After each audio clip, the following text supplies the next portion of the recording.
ভারতীয় সম্প্রসারণবাদের বাংলাদেশি দালালেরা তারা চাচ্ছে না যে আমার দেশ পত্রিকা চলুক, কাজেই তারা আবার ষড়যন্ত্রে লিপ্ত হয়েছে, তারা আবার পত্রিকা বন্ধ করতে চাচ্ছে এবং এই কারণে এই ধরনের একটি জঘন্য মিথ্যাচার তারা চালিয়ে যাচ্ছে। এটা বাংলাদেশ বিরোধী শক্তির কাছে এটা পছন্দ হচ্ছে না। আপনারা জানেন যে বিগত সরকারের আমলে আমার দেশ পত্রিকার উপরে কী পরিমাণ জুলুম করা হয়েছে। মহান জুলাই বিপ্লবের পরে আবার আমরা ফিরে এসেছি জনগণের অধিকারের কথা বলার জন্য এবং আলহামদুলিল্লাহ গত এক বছরে আমার দেশ পত্রিকা অনন্য উচ্চতায় পৌঁছে গেছে।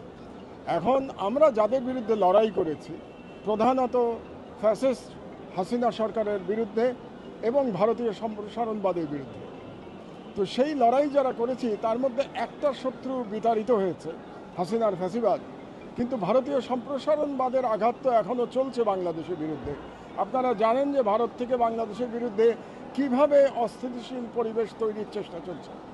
সুতরাং ভারতীয় সম্প্রসারণবাদের বাংলাদেশি দালালেরা তারা চাচ্ছে না যে আমার দেশ পত্রিকা চলুক, কাজেই তারা আবার ষড়যন্ত্রে লিপ্ত হয়েছে, তারা আবার পত্রিকা বন্ধ করতে চাচ্ছে এবং এই কারণে এই ধরনের একটি জঘন্য মিথ্যাচার তারা চালিয়ে যাচ্ছে। প্রথম আলো এবং ডেইলি স্টার আক্রান্ত হওয়ার দুঃখজনক পরিস্থিতিকে কেন্দ্র করে এবং যেখানে আমার দেশ চেষ্টা করেছে এটার বিরুদ্ধে দাঁড়াতে, এবং আপনারা অবগত আছেন যে আমি সর্বপ্রথম বক্তব্য দিয়েছি জনগণকে শান্ত থাকবার জন্য, এমনকি মাননীয় প্রধান উপদেষ্টা ডক্টর ইউনূসের বক্তব্যের আগে আমার বক্তব্য মিডিয়াতে এসেছে।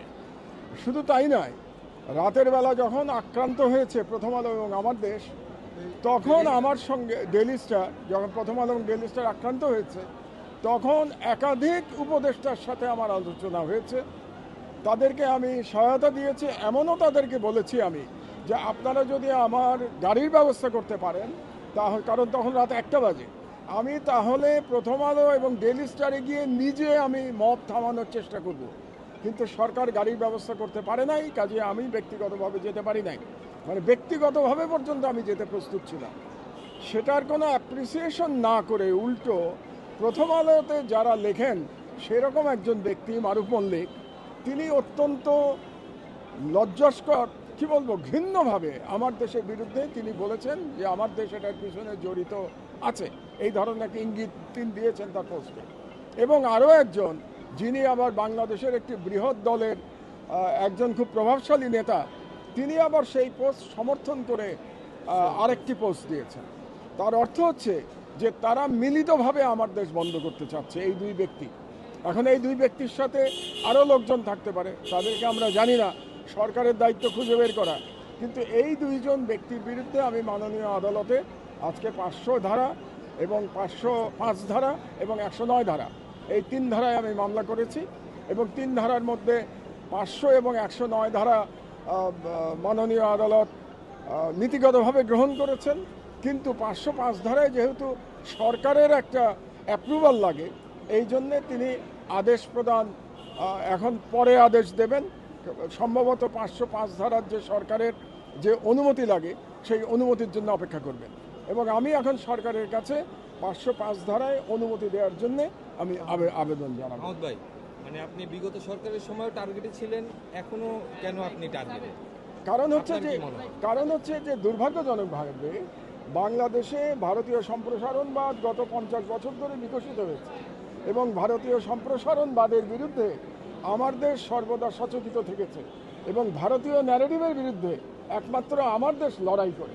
আপনারা খেয়াল করেছেন যে বাংলাদেশ বিরোধী যে প্রচারণা চলছে এখন ভারতে, সেই প্রচারণাগুলো বাংলাদেশের সব পত্রিকা বলতে গেলে নীরব থাকছে।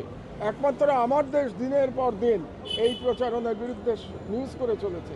প্রতিদিনের যদি লিড নিউজ আপনারা দেখেন তাহলে দেখবেন যে ভারতীয় ন্যারেটিভকে কিভাবে আমার দেশ চ্যালেঞ্জ করছে।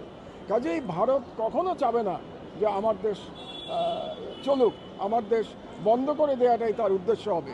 দুর্ভাগ্যজনকভাবে মনে হচ্ছে যে কোনো রাজনৈতিক দলে এই ভারতীয় সম্প্রসারণবাদের যারা দালাল তাদের অনুপ্রবেশ ঘটেছে বলে আমার মনে হচ্ছে এবং যারা একসময় মজলুম ছিলেন এই সমস্ত দলগুলো, সেই মজলুমরাই এখন আবার আরেক মজলুম আমার দেশের বিরুদ্ধে ষড়যন্ত্রে লিপ্ত হয়েছে, যেটা খুব দুর্ভাগ্যজনক। এবং আমি আহ্বান জানাবো যে আমরা মিডিয়াতে একে অপরের প্রতি আমরা সহনশীল থাকব এবং আমরা একে অপরের অভিমত আমরা অ্যাকসেপ্ট নাও করতে পারি, কিন্তু আমরা লিখে এটার প্রতিবাদ জানাবো। আপনি যদি আমার বিরুদ্ধে কিছু লেখেন, আমি তার বিরুদ্ধে আপনার প্রতিবাদ জানাবো, কিন্তু আপনি কোনো রকম ষড়যন্ত্রে জড়িত হবেন না। এক, আর 2 নম্বর হলো যে আপনি কোনো রকম মিথ্যাচার করবেন না। এরকম মিথ্যা অভিযোগ করা হলে আমাদেরকে আইনে আমার তো আর জাস্টিস পাওয়ার আর কোনো জায়গা নেই। কারণ আপনারা জানেন যে বাংলাদেশে এখন একটা অস্থিতিকর পরিবেশ বজায় হচ্ছে। শহীদ ওসমান হাদি কীভাবে টার্গেটেড কিলিংয়ের শিকার হলেন সেটাও আপনারা দেখেছেন। আমার উপরেও হামলার হুমকি আছে। সরকার ইতিমধ্যে আমাকে নিরাপত্তা দিতে চেয়েছে, আমি সেই নিরাপত্তা সবিনয়ে প্রত্যাখ্যান করেছি। কারণ আমি মনে করি মহান আল্লাহ তাআলাই নিরাপত্তা দাতা বলে আমি মনে করি। আমি আগের মতোই চলি, এবং আপনারা জানেন যে আমি কোনো সময়ই কোনো রকম সরকারি নিরাপত্তা গ্রহণ করি নাই। এমনকি সরকারে যখন ছিলাম তখনও আমি কখনো গানম্যান গ্রহণ করি না। তো আমার আহ্বান জনগণের প্রতি থাকবে যে আমরা একটা গণতান্ত্রিক পরিবেশের দিকে ধাবিত হচ্ছি, একটা নির্বাচন সামনে আসবে, আমরা যেন আমাদের কর্মকাণ্ডের মাধ্যমে মিডিয়াতে আমরা এই গণতান্ত্রিক পরিবেশকে ক্ষতিগ্রস্ত না করি। আমরা একটু ব্যারিস্টার তানভীরের সঙ্গে একটু কথা বলতে চাই। আপনার লয়ার আমাদেরকে আসলে বলবেন যে উনি তো ওনার নিজের নিরাপত্তা নিয়েও হচ্ছে শঙ্কিত। আপনারা আসলে কোন কোন বিষয়গুলো অভিযোগ আকারে এনেছেন এবং মামলায় কি বলেছেন? আমরা মামলায় বলেছি যে শহীদ ওসমান গনি মৃত্যুর সংবাদকে কেন্দ্র করে যে শরীফ ওসমান হাদির মৃত্যুর সংবাদকে কেন্দ্র করে যে অপ্রীতিকর ঘটনা ঘটেছিল সেটা থামানোর জন্য আজকে যিনি বাদী মাহমুদুর রহমান উনি সর্বপ্রথম তার পত্রিকায় লিখে উনি চেষ্টা করেছেন যে তারপরও যে আসামি 2 জন আছেন তারা শুধুমাত্র অস্থিতিশীল পরিস্থিতিকে আরও খারাপ করে তোলার জন্য এবং আমার দেশের বিরুদ্ধে মাহমুদুর রহমান সাহেবের বিরুদ্ধে ঘৃণা এবং বিদ্বেষ তৈরি করার জন্য তারা ফেসবুক পোস্টে এই ন্যাক্কারজনক ঘটনাকে তারা আমার দেশের সাথে জড়িত করেছে। তারা বলতে চেয়েছে যে প্রথম আলো পত্রিকায় আক্রমণের সাথে আমার দেশ জড়িত, যেটা পুরোপুরি মিথ্যা কথা।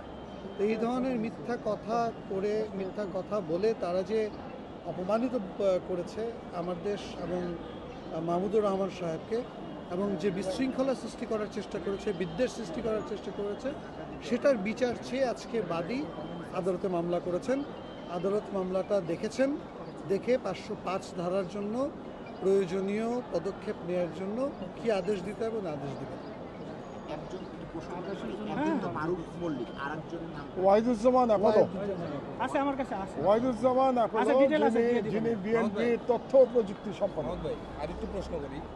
আপনি ওই যে যেদিন এই মবের সৃষ্টি হয়েছে ডেইলি স্টার প্রথম আলোতে, তো নিউ এজের কোভিড ভাইয়ের উপরে হামলা হয়েছে, তো সেই সময় যদি আপনি অন দ্য স্পট যদি আপনি সেই সুবিধাটা পেতেন অথবা সেখানে যদি পৌঁছাতে পারতেন, এরকম কোনো হামলা কি আপনার উপর হতো কিনা? কারণ ওইখানে যেরকম দিক নির্দেশনার মানুষ ছিল, কবির ভাই বিগত সরকারের আমলেও কিন্তু কথা বলছে এবং কথা বলার প্রেক্ষিতে একসময় কথা বলা উনি বন্ধ করে দিয়েছে।